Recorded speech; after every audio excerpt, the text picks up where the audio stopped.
शिव की पूजा करियो रे मृत्यु से ना डरियो रे, शिव का जो वरदान मिले ब्रह्मा विष्णु शाम मिले। ओम नमः शिवाय एवरीवन।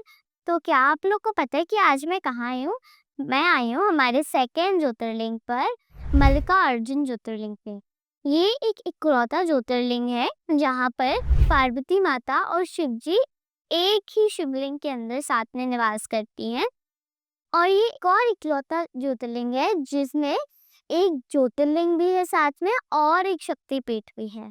तो यहाँ इस शक्तिपीठ में सती माता का अपर नेक एंड थ्रोट गिरा था, तो उसको एक बहुत ही ज्यादा स्पेशल माना जाता है क्योंकि ये सबसे स्पेशल 18 शक्तिपीठ में से भी आता है। तो इसकी कहानी कुछ इस प्रकार है। मल्लिकार्जुन हमारा सेकेंड ज्योतिर्लिंग है और ये आंध्र प्रदेश के श्रीशैलम जिले में स्थित है और ब्रह्मरंबा माता के रूप में सती माता यहाँ पर निवास करती हैं। तो इसकी कहानी कुछ इस प्रकार है। तो जब एक बारी जो गणेश जी थे और कार्तिकेय जी थे, उन्होंने बोला, अब पार्वती माता ने और शिव जी ने सोचा कि अब उनकी शादी कराते हैं, उन दोनों अपने बेटों की शादी करा देते हैं। तो फिर उन्होंने बोला ठीक है, पर उन्होंने बोला किसकी बेटे की पहले शादी कराएं। तो उन्होंने बोला शादी तो पहले बड़े बेटे की होती है। तो फिर पर शिव जी ने बोला कि दोनों बेटों को पहले शादी करनी है, तो फिर हम लोग एक कॉन्टेस्ट रखवाते हैं। तो उन्होंने एक कॉन्टेस्ट रखवाया और उन दोनों को सिर्फ ये बोला कि आपको पूरे संसार के 7 चक्कर लगाने हैं अपने अपने वाहन पे। तो फिर कार्तिकेय जी वैसे ही अपने पीकॉक पे बैठ गए और वो उड़ के चले गए। पर गणेश जी, जिनका वाहन मूषक था, उन्होंने इंटेलिजेंस यूज की और उन्होंने अपने माता पिता को एक साथ में बिठाया और अपने माता पिता के 7 चक्कर लिए और फिर उन्होंने बोला हो गए पूरी सृष्टि के 7 चक्कर। पर फिर नारद मुनि ने बोला कि कैसे हो गए, आपने तो बस गोल घूम अपने माता पिता कह रहा हूँ।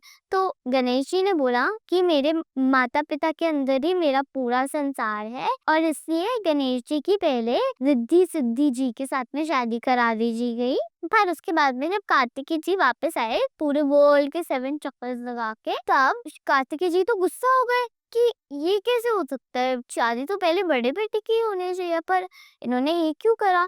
फिर कार्तिकेय जी को बहुत ज्यादा गंदा लगा और उनको बहुत गुस्सा आया, तो वो क्रौंच पर्वत पे चले गए। क्रौंच पर्वत पे जाकर उन्होंने बोल दिया था ये कि मैं तो बिजी रहता हूँ, चलो छोड़ो, अच्छा हुआ आपने गणेश की शादी करा दी। पर वो एक्चुअली में बहुत ही ज्यादा अपसेट थे।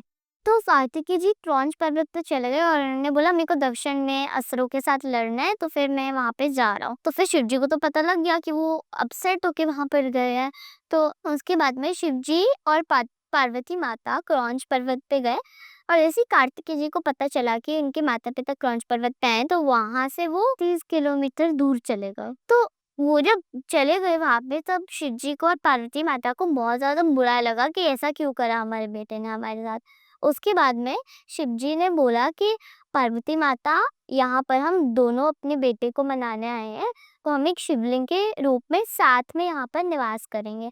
तो वहां पर शिव जी ने एक छोटा सा शिवलिंग बनाया और उसके अंदर वो खुद समा गए और पार्वती माता भी उसके अंदर ही समा गई। फिर जब कार्तिकेय जी वापस आए, तो उसके बाद में शिव जी ने अर्जुन के रूप में और माता ने मल्लिका के रूप में वहां पे समा गए, इसलिए इस ज्योतिर्लिंग को बोला जाता है मल्लिका अर्जुन। और जब कार्तिकेय जी वापस आए, तब शिव जी ने उनको समझाया, आप अपनी मुसीबत से भागे क्यों, आपको तो बात करनी चाहिए थी। तो कार्तिकेय जी ने समझा और फिर वो सब दोबारा कैलाश पर्वत आ गए।